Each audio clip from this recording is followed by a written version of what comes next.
Hello बच्चों, let's read this question. The question say that which of the following is incorrect. बच्चों यहाँ पर चार स्टेटमेंट गिवन है, चारों में से कौन सा स्टेटमेंट इनकरेक्ट है हमको ये बताना है। तो सबसे पहले समझेंगे की कॉन्सेप्ट।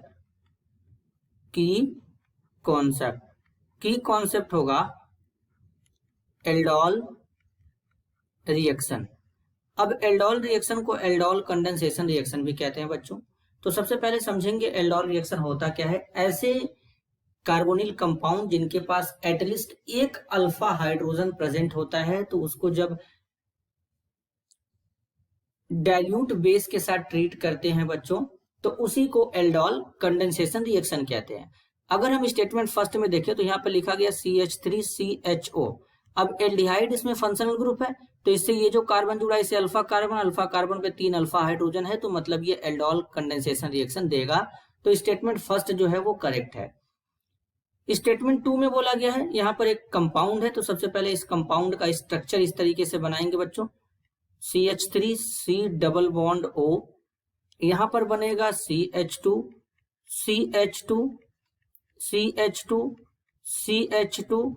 और यहाँ पर हो जाएगा C डबल बॉन्ड O और यहाँ पर CH3।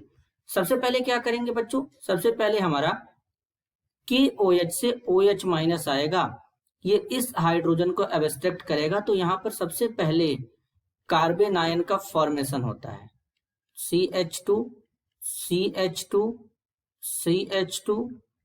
CH negative, C double bond O CH3। ये नेगेटिवली चार्ज स्पीसीज इसके ऊपर अटैक करेगा। अटैक करने के बाद ये इस पे शिफ्ट होगा, इस पे partial negative partial positive charge है, तो इसलिए अटैक करेगा। तो यहाँ पर अगर हम नंबरिंग करें तो 1 2 3 4 5, मतलब बच्चों यहाँ पर क्या होगा, एक 5 मेंबर्ड रिंग का फॉर्मेशन होगा। तो सबसे पहले एक 5 मेंबर्ड रिंग यहाँ पर इस तरीके से डेवलप करेंगे। अब 5 मेंबर्ड रिंग बन गया। पहले कार्बन से COCH3 है, तो अगर हम इसको सपोज पहला कार्बन मान लें तो यहाँ पर COCH3 इस तरीके से लगा देंगे। इसके बाद ये दूसरा कार्बन मान लेंगे, तीसरा कार्बन, चौथा कार्बन, पांचवा कार्बन। अब बच्चों अगर हम पांचवें कार्बन को देखें तो पांचवें कार्बन पे क्या है, एक यहाँ पर O नेगेटिव, इसके साथ में CH3 है, तो एक CH3 लगा देंगे, यहाँ पर O नेगेटिव आ जाएगा। अगेन क्या करेंगे, इसको H प्लस देंगे, इस H प्लस को ये एब्स्ट्रैक्ट करेगा। तो एब्स्ट्रैक्ट करने के बाद यहाँ पे क्या होगा, एक CH3 इस तरीके से यहाँ पर रहेगा, यहाँ से एक OH आ जाएगा बच्चों, और यहाँ पे क्या हो जाएगा C double bond O CH3, इस तरीके से ये ग्रुप यहीं पर रहेगा। अगेन क्या करेंगे, इसको हीट करेंगे, तो यहाँ से OH और यहाँ पर जो हाइड्रोजन है, ये हाइड्रोजन यहाँ से H2O के फॉर्म में बाहर निकल जाएंगे। तो यहाँ पर क्या हो जाएगा, एक मेजर प्रोडक्ट का इस तरीके से फॉर्मेशन हो जाएगा। तो यहाँ पर इस तरीके से मेजर प्रोडक्ट का फॉर्मेशन होगा। यहाँ पर एक डबल बॉन्ड, एक CH3 यहाँ पे इस तरीके से, और यहाँ पर C double bond O CH3, ये बनेगा बच्चों, जो कि यहाँ पर एज ए मेजर प्रोडक्ट यहाँ पे शो भी किया गया है। इसी को हम लोग ऐसे भी बना सकते थे, यहाँ पे एक 5 मेंबर्ड रिंग इस तरीके से, यहाँ पर क्या है, एक C डबल बॉन्ड O, यहाँ पर इस तरीके से एक मिथाइल ग्रुप, देन एक मिथाइल ग्रुप यहाँ पर डबल बॉन्ड। तो इस तरीके का प्रोडक्ट यहाँ पे शो हो रहा है। तो मतलब स्टेटमेंट सेकंड भी बच्चों यहाँ पे क्या है, करेक्ट है। अब स्टेटमेंट थर्ड में बोला गया है benzaldehyde does not undergo aldol condensation. अगर बच्चों हम बेंजल्डिहाइड की बात करें तो बेंजल्डिहाइड में कुछ इस तरीके से एक बेंजीन रिंग है। अब इससे CHO जुड़ा है, तो जिस कार्बन से CHO जुड़ा है इसे अल्फा कार्बन कहते हैं। तो अल्फा कार्बन तो है, लेकिन इस पे अल्फा हाइड्रोजन नहीं है, तो इसलिए यहाँ पर ये एल्डोल कंडेंसेशन रिएक्शन नहीं देगा। तो स्टेटमेंट यहाँ पर जो हमारा बच्चों थर्ड है वो भी करेक्ट है। अब स्टेटमेंट 4 को देखेंगे, लिखा गया है when an aldehyde and a ketone undergo cross aldol condensation it is the alpha H of ketone which is involved in carbon ion formation producing as major product.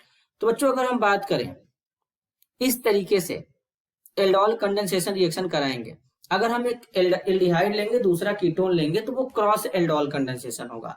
तो एल्डिहाइड और ketone लेते हैं, तो इस तरीके से यहाँ पर अगर हम एल्डिहाइड लें CH3 C double bond O H, तो और यहाँ से अगर हम कीटोन लें CH3 C double bond O CH3, दोनों से एक एक हाइड्रोजन यहां से निकालेंगे, अल्फा हाइड्रोजन। तो इससे जब अल्फा हाइड्रोजन निकालेंगे तो CH2 negative, C double bond OH हो जाएगा। और इससे जब अल्फा हाइड्रोजन निकालेंगे तो यहाँ पर CH2 negative, C double bond O CH3 हो जाएगा। तो अब यहाँ पर ये कंजुगेट बेस मान के चलेंगे बना। तो ये जो नेगेटिवली चार्ज है ये रेजोनेंस स्टेबलाइज होगा इसके थ्रू, ये भी इसके थ्रू रेजोनेंस स्टेबलाइज होगा। लेकिन सबसे ज्यादा रेजोनेंस स्टेबलाइज कहाँ पे होगा? एसिटल एल्डिहाइड वाला। क्यों? क्योंकि यहाँ पर केवल हाइड्रोजन है, लेकिन यहाँ पर देखेंगे तो CH3 जो कि प्लस आई इफेक्ट लगाएगा, इसको डी स्टेबलाइज करेगा। तो इसका मतलब यहाँ से कार्बन आयन स्टेबल कहाँ पे फॉर्म होगा? एसिटल एल्डिहाइड से फॉर्म होगा, न कि हमारा एसीटोन से फॉर्म होगा। तो अब यहाँ पर जब एसिटल एल्डिहाइड से फॉर्म होगा तो इस तरीके से सबसे पहले क्या होगा, यहाँ पर CH3 C double bond OH acetaldehyde लेंगे, बेस आएगा OH माइनस, यहाँ से H को एब्स्ट्रैक्ट कर लेगा, तो यहाँ से H2O बाहर चला जाएगा। H2O के बाहर जाते ही यहाँ से क्या बनेगा? एक कार्बन आयन का फॉर्मेशन हो जाएगा। तो बच्चों जो कार्बन आयन बन रहा है वो कहाँ से बन रहा है? हमारा एसिटल एल्डिहाइड से बन रहा है, क्रॉस एल्डोल कंडेंसेशन में इस तरीके से। फिर इसके बाद एसीटोन आएगा इस तरीके से, डबल बॉन्ड O CH3, यहाँ पर पोलैरिटी जनरेट होगा, नेगेटिव यहाँ पे पॉजिटिव, ये इस पे अटैक करेगा। अटैक करने के बाद यहाँ पे कुछ इस तरीके का प्रोडक्ट फॉर्म करेगा बच्चों, इस तरीके से ये इस इलेक्ट्रोफिलिक सेंटर पे अटैक करेगा। अब जब अटैक करेगा तो यहाँ पर बन जाएगा इस तरीके से CH3, यहाँ पर है O नेगेटिव, यहाँ पर है CH3, देन यहाँ पे क्या हो जाएगा? CH2 हो जाएगा, यहाँ पे C डबल बॉन्ड O, और यहाँ पे क्या हो जाएगा बच्चों? H हो जाएगा। इसको अगेन H प्लस दे देंगे, तो H प्लस लेने के बाद ये इस तरीके से यहाँ पे क्या हो जाएगा? CH3, C यहाँ पर OH, यहाँ पर CH3, CH यहाँ पर इसके हाइड्रोजन को इस तरीके से यहाँ पे दिखा देंगे, देन CHO। ये हमारा एल्डोल प्रोडक्ट बनेगा, क्योंकि इसके अंदर OH और CHO दोनों है, तो इसी को एल्डोल कहते हैं बच्चों। अगेन इसको हीट कर देंगे, तो हीट करने पर यहाँ से OH, यहाँ से H, वाटर बाहर निकल जाएगा। तो इस तरीके से CH3 C CH3 double bond CH CHO बन जाएगा। अब ये हमारा जो बना है बच्चों, ये हमारा as a aldol major product होगा, एल्डोल मेजर प्रोडक्ट होगा इस तरीके से। तो यानी अब यहाँ पर कार्बन आयन कहाँ से बन रहा था? कार्बन आयन हमारा एसिटल एल्डिहाइड से, मतलब एल्डिहाइड से बन रहा था, न कि कीटोन से बन रहा था। तो इसलिए यहाँ पर क्या होगा बच्चों? ये जो ऑप्शन हमारा 4 है ये इनकरेक्ट हो जाएगा। और क्वेश्चन में हमसे इनकरेक्ट ऑप्शन ही पूछा है, तो इस क्वेश्चन के लिए इनकरेक्ट ऑप्शन होगा option 4. This is your answer. I hope you understood it well. All the best.